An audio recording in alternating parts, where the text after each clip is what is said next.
Hello दोस्तों, स्वागत है हमारे यूट्यूब चैनल में। तो दोस्तों, आज मैं आपको बताने वाला हूँ आर्द्र भूमि के बारे में, या फिर हम लोग उसको बोलते हैं नम भूमि भी उसको बोलते हैं। तो उसके बारे में हम लोग बात करने वाले हैं। उसको इंग्लिश में बोलते हैं वेटलैंड्स।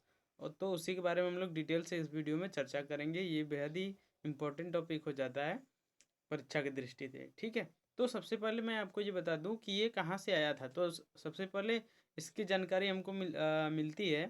पहले तो ये होता है कि दुनिया के जो देश होते हैं, जो हमारी आर्द्र भूमि होती है, उसको संरक्षण के लिए, जैसे कि उसका जो क्षति हो रहा था उसको बचाने के लिए दुनिया के बड़े बड़े देशों ने क्या किया कि उन्होंने बोला कि इसको बचाने के लिए हम लोग एक समझौता करते। तो वही एक समझौता होता है। कहाँ पे होता है? तो ईरान का एक शहर है, उसका नाम है रामसर। तो रामसर शहर में एक समझौता होता है, एक कन्वेंशन होता है। उस कन्वेंशन में बहुत सारे देश जो होते हैं वो भाग लेते हैं।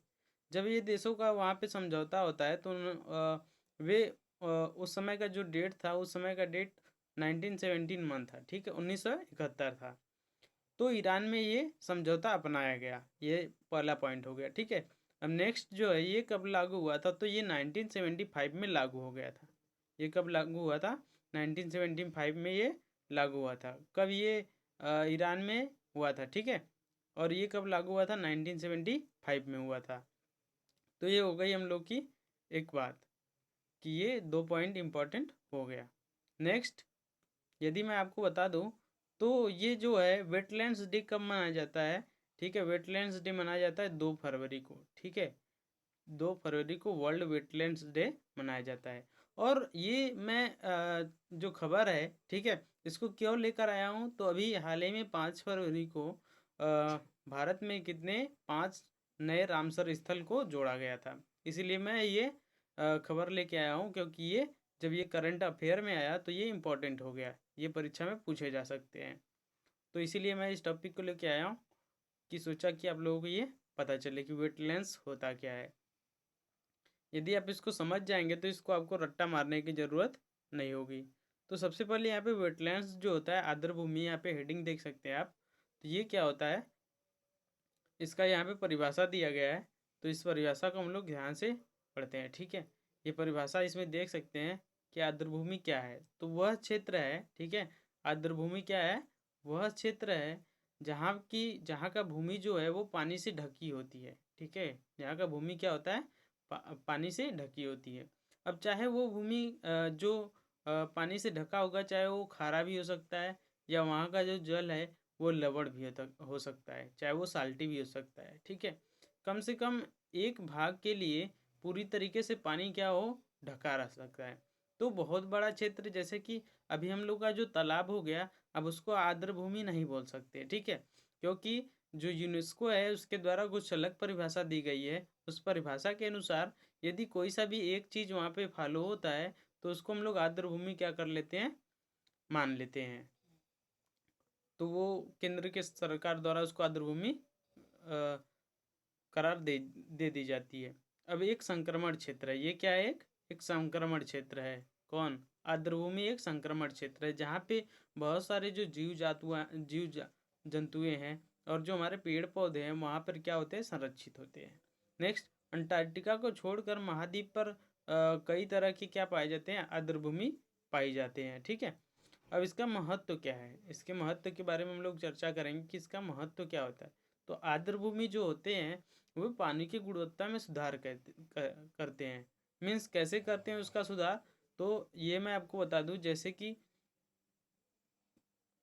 कोई सा भी आर्द्र भूमि हो गया तो उसमें जो पानी है वो जो हमारा मिट्टी है उससे स्तर बाय स्तर क्या होगा, वो धीरे धीरे लीचिंग होकर नीचे जाएगा और वो शुद्ध जल के धीरे धीरे शुद्ध जल में कन्वर्ट हो जाएगा। और वो कहाँ पे चला जाएगा, हमारे जो अंडरग्राउंड वाटर है उसमें मिल जाता है। तो वो पानी की गुणवत्ता में क्या करता है, सुधार करता है। तो पहला पॉइंट हो गया, पानी की गुणवत्ता में सुधार करता है, इसलिए ये इंपॉर्टेंट हो गया। नेक्स्ट, प्राकृतिक जल शोधक और फिल्टरिंग करता है। तो ये प्राकृतिक जल शोधक भी है, ये भी हो गया।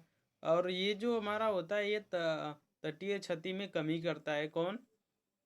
तो ये जो आर्द्र भूमि होते हैं ये तटीय क्षति में कमी भी करते हैं। नेक्स्ट, बड़े तूफानों की बल को कम करना। जो बड़े बड़े तूफान आते हैं उनके बल को ये क्या करता है, कम भी करता है। नेक्स्ट, तटीय कटाव और संपत्ति के नुकसान को कम करता है। जैसे कि कोई सा भी हमारा क्या हो गया, जैसे भूमि हो गई, तो वो जब पानी से आता है तो वो क्या होता है, कटाव हो जाता है, या फिर जो हवाएं चलती है तो वो अपर्दन से क्या करती है, मृदाओं को कटाव करती है। तो इस तरीके से जो वेटलैंड्स है वो क्या करता है, तटीय कटाव और संपत्ति के नुकसान को कम करता है।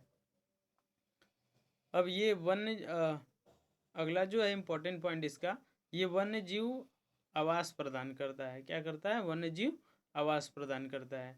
तो इस तरीके से ये सभी इसके क्या है, इम्पोर्टेंट पॉइंट है। इसलिए जो आर्द्र भूमि है इसको क्या किया जाता है, संरक्षित किया जाता है। आर्द्र भूमि क्या है ये तो मैंने आपको बता दिया है।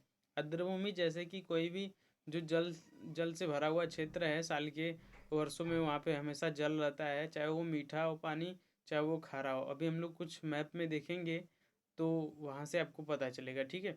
अब जैसे कि ये किसके लिए वन्य जीव का आवास किसके लिए प्रदान करते हैं, तो ये उभयचर होते हैं, सरीसृप होते हैं, और ये पक्षी भी हो सकते हैं, और ये स्तनधारी का आवास भी होता है।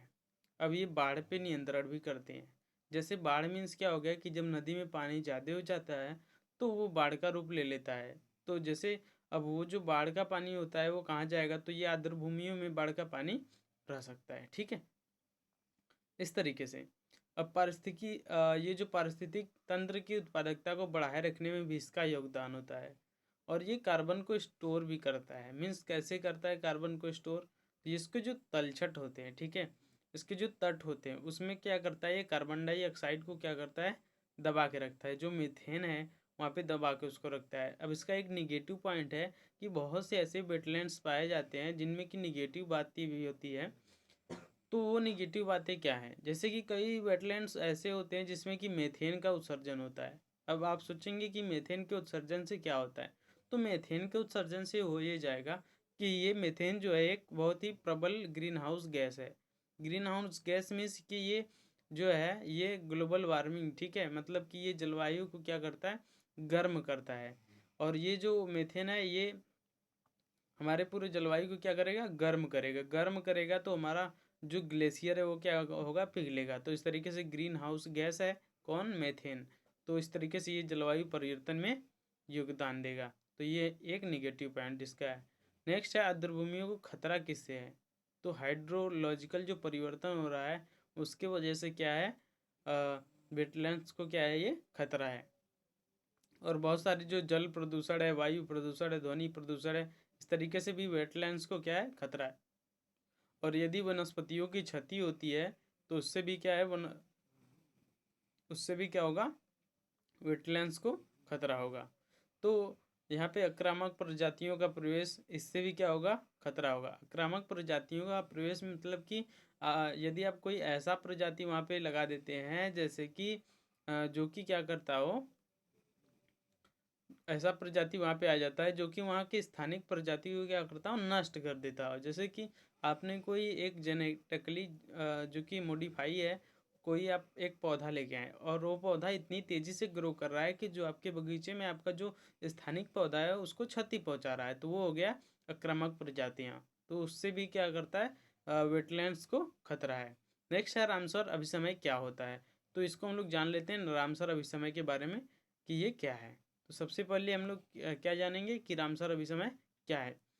तो ये एक अंतर सरकारी संगठन है, ठीक है। क्या है, एक अंतर सरकारी संगठन। तो आपसे क्वेश्चन यहाँ पे पूछा जाएगा कि रामसर क्या है, तो एक अंतर सरकारी संगठन है। नेक्स्ट, आर्द्र भूमि और उसके संसाधनों के संरक्षण और सतत उपयोग के लिए राष्ट्रीय कार्रवाई और अंतर्राष्ट्रीय सहयोग को संरचना प्रदान करना, ये रामसर कन्वेंशन का क्या है, कार्य है। रामसर अभिसमय का कार्य है किसको संरचना प्रदान करना, तो जो हमारे जो आर्द्र भूमि है उसको संसाधन और उसका जो संरक्षण है और जो उसका सतत उपयोग है उसको क्या प्रदान करना है, तो उसको राष्ट्रीय कार्रवाई और अंतर्राष्ट्रीय सहयोग संरचना प्रदान करना है। अब ये कहाँ है, तो आपको मैंने पहले ही बता दिया कि अब आपसे कोई पूछे कि रामसर कन्वेंशन कहाँ हुआ था, तो ईरान में। कहाँ पे हुआ था, ईरान में। क्या है रामसर, एक शहर है, किसका, ईरान का। तो ये इंपॉर्टेंट पॉइंट है, ठीक है। अब ये क्या है, एकमात्र वैश्विक पर्यावरण संधि है। तो ये एकमात्र वैश्विक पर्यावरण संधि है जो कि जो एक विशेष पारिस्थितिक तंत्र से संबंधित है। तो ये पॉइंट भी आपको याद रखना है। नेक्स्ट हम लोग बात करेंगे रामसर अभिसमय में आर्द्रभूमि की परिभाषा क्या दी गई है। ये परिभाषा इंपॉर्टेंट है क्योंकि ये परिभाषा जो है काफ़ी बार आपसे पूछ लिया जाता है कि रामसर अभिसमय में जो आर्द्रभूमि की परिभाषा है वो क्या है। तो इसका हम लोग देख लेते हैं कि इसकी परिभाषा क्या दी गई है उसमें। तो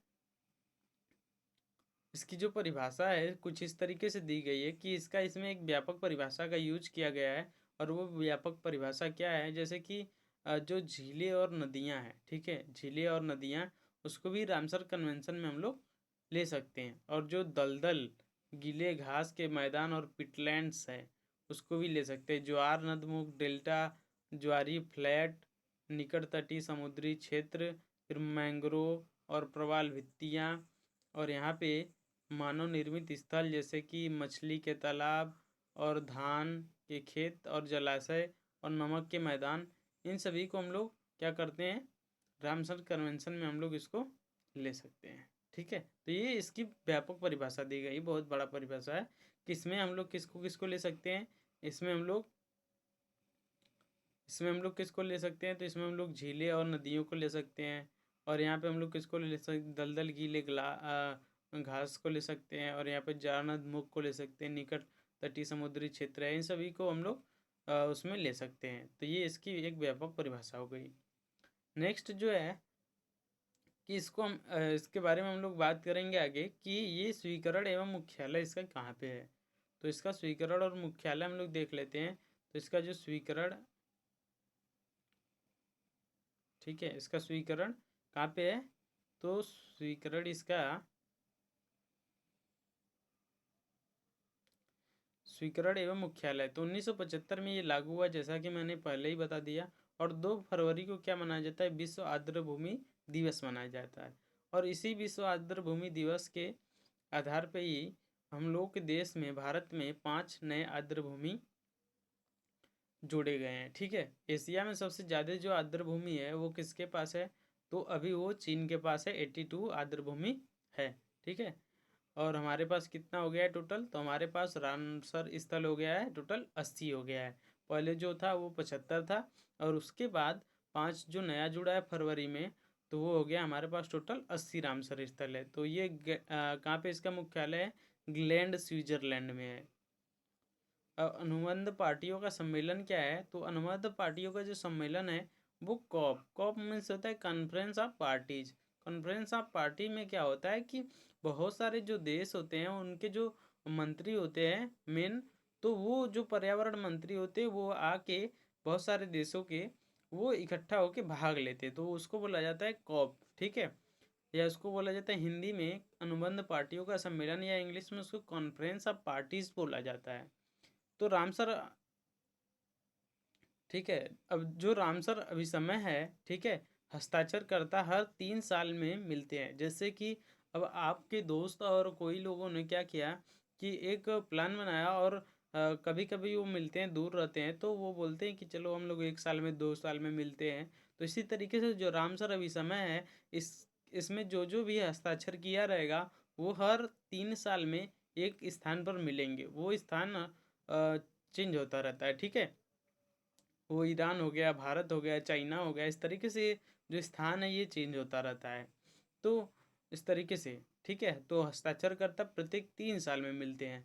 अब जैसे कि यहाँ से क्वेश्चन बनाएगा कि रामसर जो हस्ताक्षर करता है वो प्रत्येक कितने साल में इनकी सम्मेलन होते हैं, इनकी पार्टियां आपस में मिलती है, तो ये हो गया क्वेश्चन यहाँ से, तो 3 साल में। ठीक है, कॉप 14 चीन के वुहान शहर 2022 में हुआ था। तो जो कॉप 14 है ये कब हुआ था, चीन के वुहान शहर में 2022 में हुआ था। ये सब फैक्ट है, इसको आपको याद रखना है, यहीं से क्वेश्चन में पूछ लिया जाता है। ठीक है, पहला कब कब हुआ था, तो पहला जो कॉप है, कॉप मीन्स दोस्तों conference of party, conference of, मैं अभी लिख देता हूँ। ठीक है, कॉप मीन्स क्या हो जाएगा, कॉप, ठीक है, कॉप COP। ठीक है, सी में से हो गया कॉन्फ्रेंस,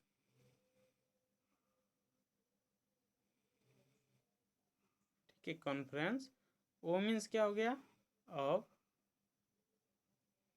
पी मीन्स क्या हो गया पार्टीज, ये हो गया। ठीक है, कॉन्फ्रेंस ऑफ पार्टीज हो गया, तो ये याद रखिएगा।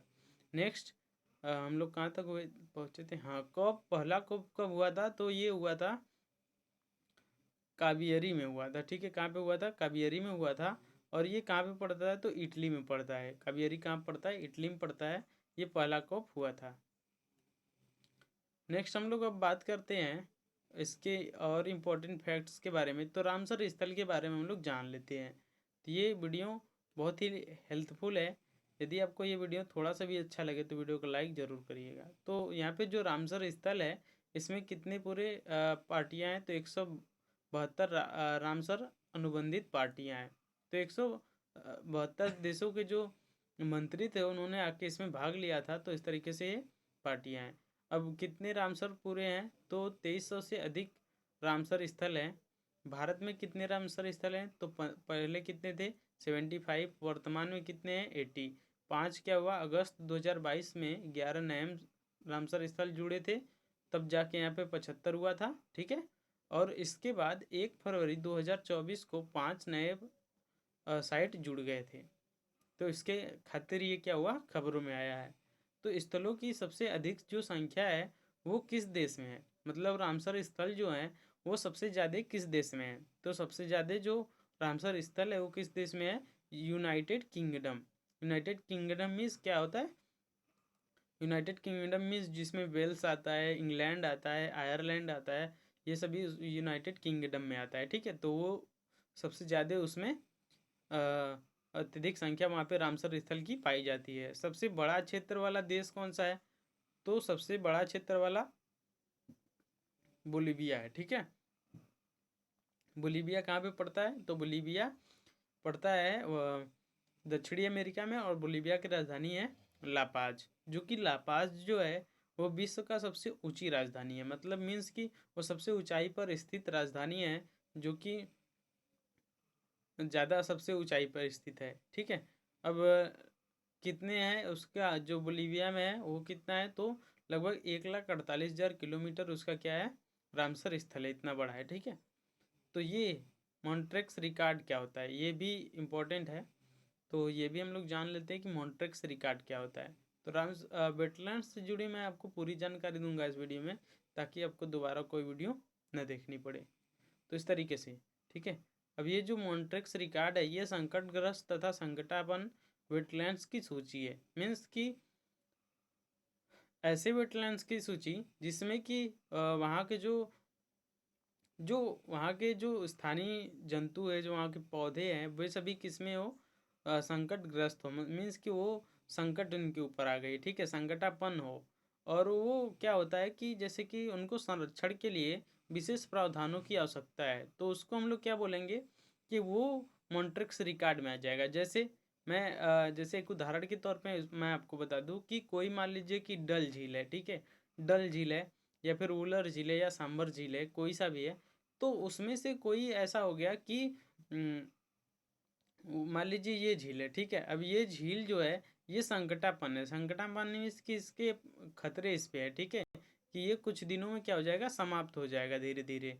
ये धीरे धीरे ये वाला झील जो है या फिर ये जो वेटलैंड्स है ये धीरे धीरे क्या हो जाएगा, समाप्त हो जाएगा। तो मीन्स कि इसको अब सुरक्षा की ज़रूरत है, तो ये मॉन्ट्रिक्स रिकॉर्ड में आ जाता है। उम्मीद करते हैं कि आपको ये सरल भाषा में समझ में आया होगा। अब नेक्स्ट जो है ये अंतर्राष्ट्रीय महत्व। अब एक होता है इसका अंतर्राष्ट्रीय महत्व की आर्द्र भूमियों की अब एक सूची होती है। ठीक है, कि सूची में आर्द्र भूमि स्थलों का एक रजिस्टर है, जो कि जो रजिस्टर है,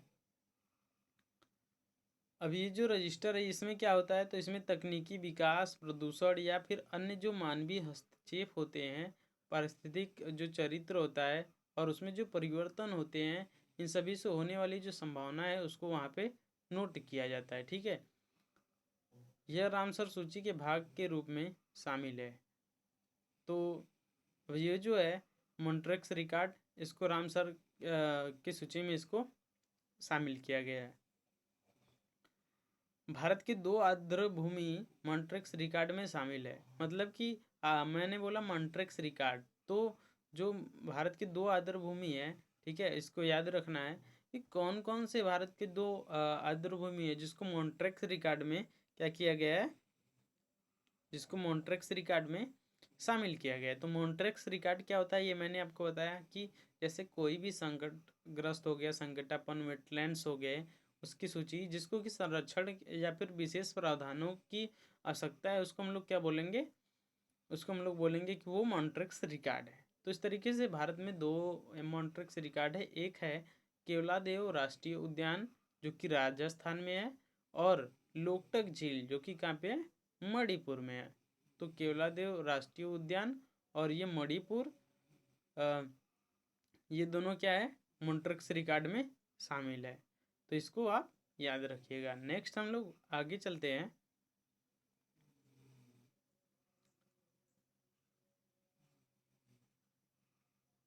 तो ये दोस्तों मेरा ही नोट्स है, मेरे हाथ से बनाया गया है, तो ये मैं कोचिंग से बनाया था। तो ये नोट्स आप भी नोट कर लीजिएगा, आपके लिए भी इम्पोर्टेंट है। अंतर्राष्ट्रीय संगठन भागीदारी, तो ये क्या है, तो रामसर कन्वेंशन में 6 संगठनों के साथ मिलकर काम करती है, ठीक है। 6 संगठन कौन कौन से है, तो ये भी आपसे पूछा जा सकता है, कुछ भी पूछा जा सकता है, ठीक है। तो जो यहाँ पे 6 संगठन है, इसमें कौन कौन सा है, वर्ल्ड लाइफ इंटरनेशनल है, कौन सा है, वर्ल्ड लाइफ इंटरनेशनल है, ये फर्स्ट हो गया। अंतर्राष्ट्रीय प्रकृति संरक्षण संघ जिसको हम लोग बोलते हैं इंग्लिश में IUCN, ठीक है।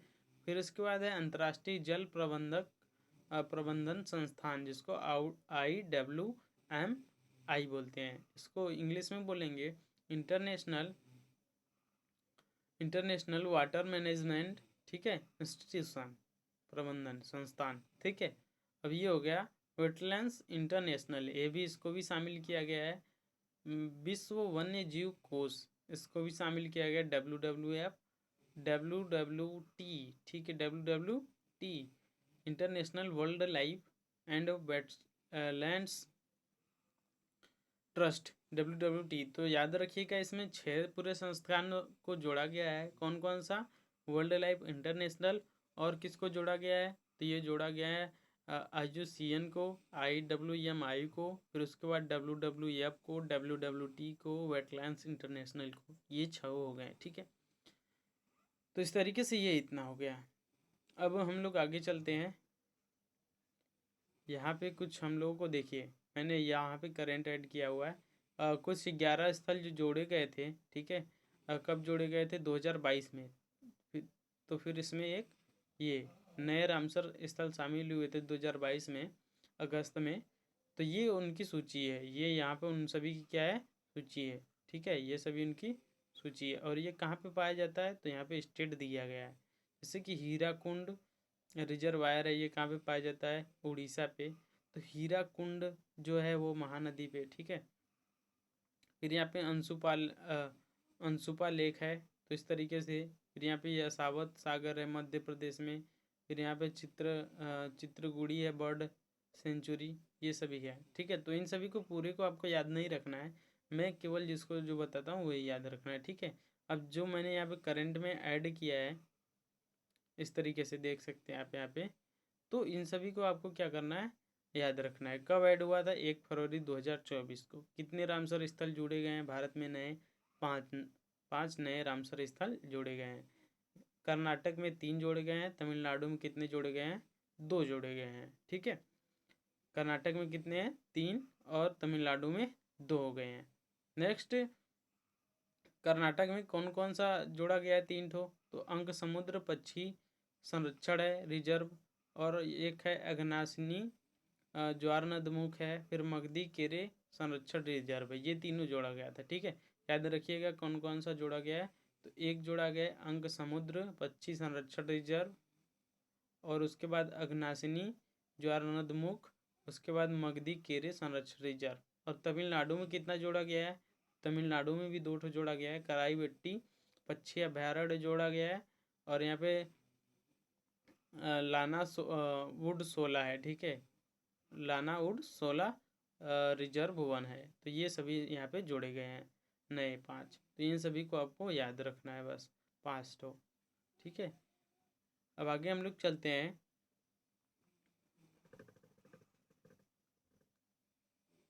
वेटलैंड्स इंटरनेशनल में क्या होता है कि वेटलैंड्स इंटरनेशनल में सॉरी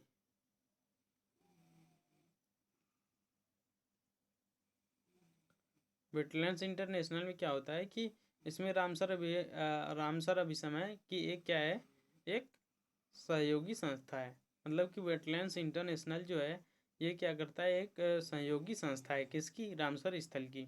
मतलब कि जैसे कि कोई सा आपका दोस्त हो गया सहयोग करता है, उसी तरीके से वेटलैंड्स इंटरनेशनल है जो कि रामसर अभिसमय को ये बताएगा कि कौन सा क्या करना चाहिए संरक्षण के लिए, सतत उपयोग के लिए क्या करना चाहिए रामसर के लिए, वो बताता है।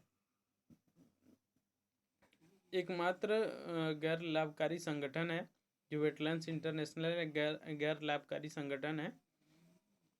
फिर इंटरनेशनल वाइल्ड लाइफ इंक्वायरी, इसकी स्थापना जो है ये 1937 में हुआ था। ठीक है, और 1991 में एशियाई आर्द्रभूमि ब्यूरो का स्थापना हुआ था और अमेरिका के लिए आर्द्रभूमि का स्थापना हुआ था 1996 में। इन तीनों संगठनों को वेटलैंड इंटरनेशनल बनाने के लिए विलय कर दिया गया था। ये तीनों दिया गया, कौन कौन सा, तो यहाँ पे जो इंटरनेशनल वाइल्ड लाइफ इंक्वायरी की स्थापना जो 1971 में हुई थी, और 1991 में जो ये दो ठो स्थापना हुआ था, एक एशियाई आर्द्रभूमि ब्यूरो, अमेरिका के लिए आर्द्रभूमि। तो इन सभी को 1996 के तीनों संगठनों को वेटलैंड्स इंटरनेशनल में क्या कर दिया गया था,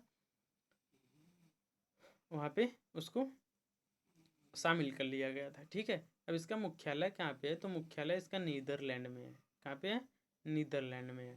तो ये याद रखिएगा। ठीक है, कि वेटलैंड्स इंटरनेशनल का मुख्यालय कहाँ पे है, तो ये नीदरलैंड में है।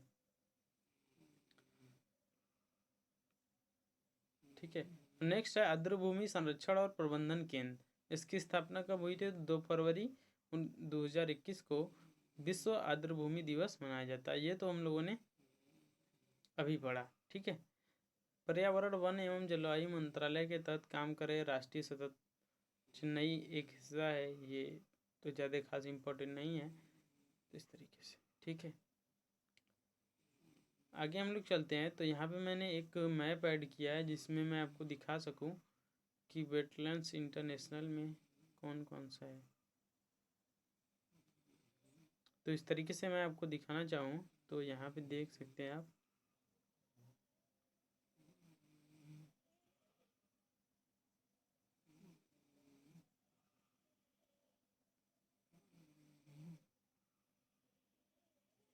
ठीक है, तो यहाँ पे देख सकते हैं, यहाँ पे कौन सा झील है, सांभर झील है। यहाँ पे कौन सा झील है, सांभर झील है। ठीक है, यहाँ पे सांभर झील है। नेक्स्ट, यहाँ पे सुंदरवन है। ये सभी वेटलैंड्स की सूची है। भितरकणिका है, सिमलीपाल है, और यहाँ पे ठीक है, और यहाँ पे कंचनजंगा है, दिहांग दिबांग है, उसके बाद मानस है, और यहाँ पे है। ठीक है, और यहाँ पे लोकटक झील वाला यहाँ पे है। ठीक है, इस तरीके से रुद्र सागर है। तो ये सभी है, और यहाँ पे है कुछ। तो इस तरीके से ये सभी क्या है, वेटलैंड्स है। ठीक है, तो उम्मीद करते हैं कि आपको ये वीडियो समझ में आएगा। तो वीडियो को अगर थोड़ा सा भी समझ में आया तो वीडियो को लाइक शेयर और चैनल को सब्सक्राइब करें। Thank you so much. मिलते हैं नेक्स्ट वीडियो में। अगर आपको भी ऐसा वीडियो बनाना है तो कमेंट करिए, हम आपको बताएंगे।